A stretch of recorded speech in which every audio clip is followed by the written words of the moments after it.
Hello है नमस्ते welcome back to my channel again. और आप सभी का बहुत बहुत स्वागत है मेरे यूट्यूब चैनल साइको सूत्रा पर। आज हम पढ़ने जा रहे हैं types of decision making. Decision making refers to the mental processes of selecting a course of action from several alternatives। हमारे पास जब बहुत सारे ऑप्शंस होते हैं उसमें हम अपना मेंटल प्रोसेस लगा के उसमें से कोई एक चीज़ या दो चीज़ जब चूज़ करना होता है ना, उसी मेंटल प्रोसेस को क्या बोलते हैं? डिसीजन मेकिंग का प्रोसेस, राइट? अब टाइप्स ऑफ डिसीजन मेकिंग होते हैं, that is normative, descriptive, heuristic, intuitive, rational, bounded, collaborative and emotional. इससे पहले वाले वीडियो में हमने जस्ट डिसीजन मेकिंग का नेचर के बारे में बात किया है, डिसीजन के नेचर के बारे में बात किया है। उससे पहले वाले में लॉजिक के बारे में बात किया है। सो अगर आपको एक डिटेल्ड और अगर ये वाला आपको स्टार्टिंग में वीडियो समझ में नहीं आ रहा है तो पहले पिछले वाला देख के आइए, that is the first part of decision making. So यहाँ पे हम टाइप्स पढ़ेंगे। पहला टाइप है हमारा नॉर्मेटिव डिसीजन मेकिंग मॉडल। क्या कहता है मॉडल? ये फोकस करता है कि हमारे जो डिसीजन होते हैं ना वो किस अकॉर्डिंगली बनना चाहिए, according to rational decision theory. They prescribe that the ideal way to make decisions assuming perfect information and rationality.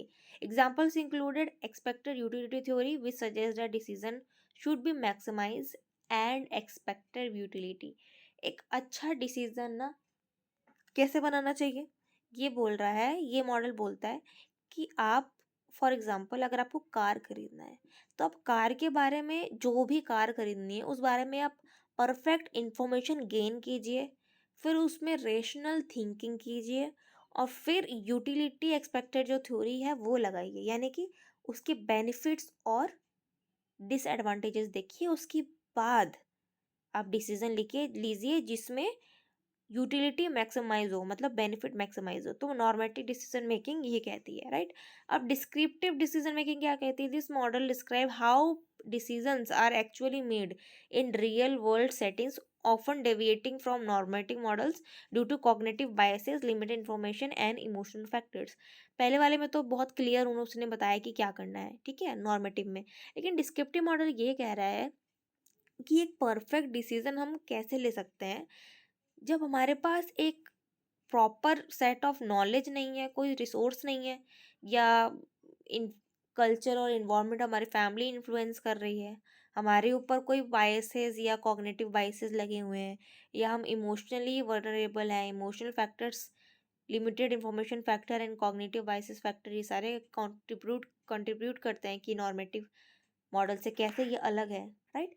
तो descriptive decision model simple way में देखें तो ये हर चीज़ के बारे में बात कर रहा है कि डिसीजन मेकिंग सिर्फ ये नहीं है कि हमें कार खरीदना है तो हम कार के बारे में अच्छे से इन्फॉर्मेशन ले लें और उसमें से बेस्ट कार चूज़ कर लें।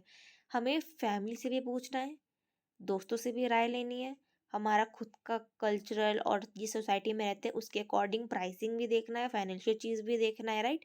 हमारे कुछ कॉग्निटिव बायस है उसको भी हटाना है। और हम ओवर इमोशन, अगर पॉजिटिव इमोशन आ रहे हैं बहुत अच्छा, तो इसका मतलब ये नहीं है कि हम बहुत महंगी कार ले लें, राइट? तो बैलेंस ज़रूरी है। अब है हमारा heuristic decision making. Heuristic decision में, ह्यूरिस्टिक्स का मतलब क्या होता है? मेंटल शॉर्टकट्स और थंब ऑफ रूल्स या रूल्स ऑफ थंब इसको कहते हैं।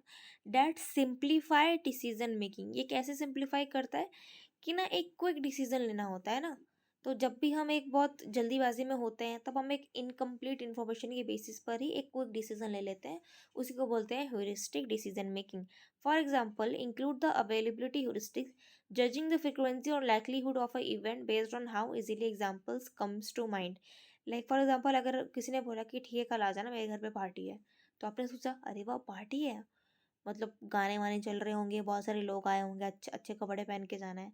बट आप जब गए तो क्या पता चला कि अरे यार ये तो मैंने डिसीजन थोड़ा ना जल्दीबाजी में ले लिया कि पार्टी होगी तो मैं कुछ ज़्यादा ही ओवर ड्रेस होके आ गई, पर यहाँ तो एक सिंपल पार्टी थी, राइट? एंड रिप्रेजेंटेटिव ह्यूरिस्टिक्स, यानी कि making judgments based on how similar something is to be a typical case. I hope आपको ये एग्जाम्पल से अच्छे समझ में आ गया होगा। ह्यूरिस्टिक डिसीजन मेकिंग के प्रोज एंड कॉन्स भी समझ में आ गए होंगे। इंट्यूटिव डिसीजन मेकिंग, जब गट फीलिंग आ रही होती है, एक इम्प्लिसिट नॉलेज, एक गट फीलिंग होती है कि बस ये हमें करना है, तब हम कर देते हैं, वो क्विक होता है, ऑटोमेटिक होता है एंड फास्ट डिसीजन मेकिंग इसको कहा जाता है।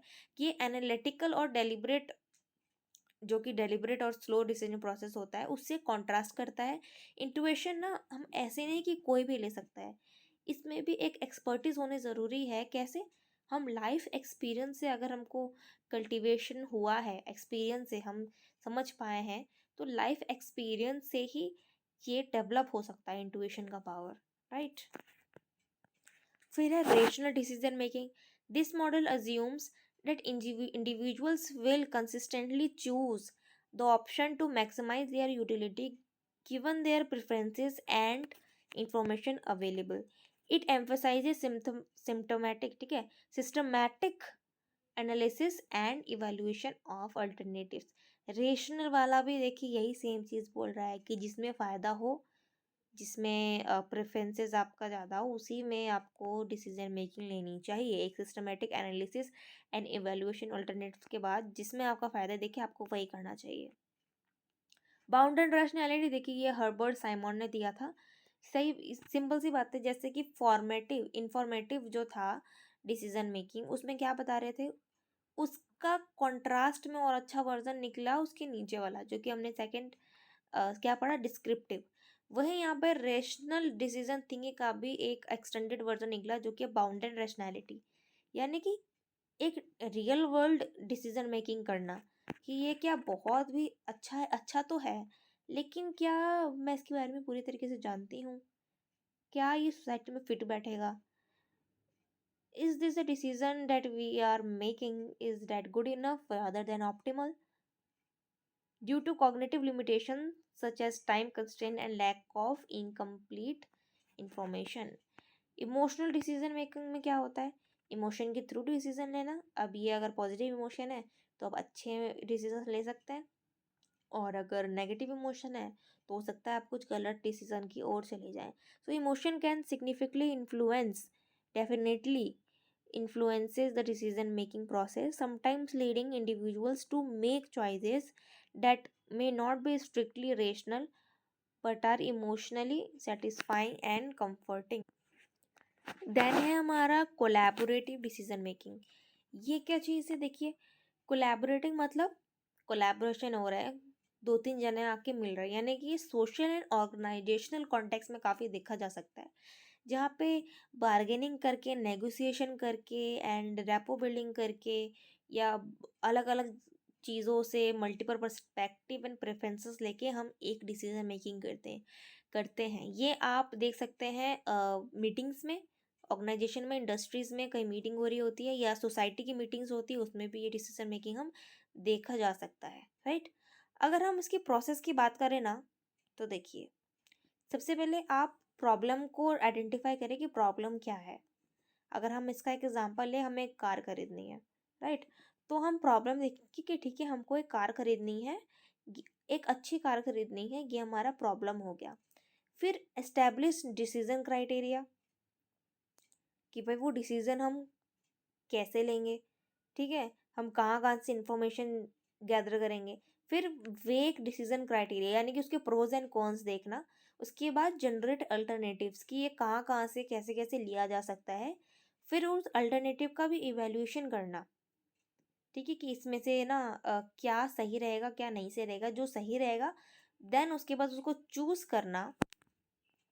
चूज़ करने के बाद उस जो भी डिसीज़न हमें एक चूज़ हुआ है उसको इम्प्लीमेंट करना, उसको अप्लाई करना, और फिर उस डिसीज़न को देखना कि जो हमारा प्रॉब्लम था ये उसको सॉल्व कर पा रहा है या नहीं, जो हमने डिसीज़न लिया था वो सही है या नहीं।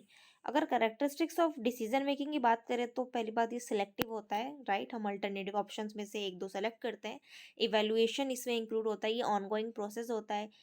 Decision making can be from positive emotions and negative emotions. It can be or what, it is definitely a cognition and cognitive process, and ये dynamic है, ये change भी हो सकता है, stable नहीं है। आई होप आपको आज का वीडियो पसंद आया हो। प्लीज़ लाइक कीजिए, कमेंट कीजिए, बताइए आपको वीडियो कैसा लगा। अगर आपने वीडियो देखा आपको अच्छा लगा, प्लीज़ एक थम्स अप डाल दीजिए कमेंट सेक्शन में। एंड मिलते हैं अगले वीडियो में। Thank you so much for watching. Stay healthy, take care, bye bye.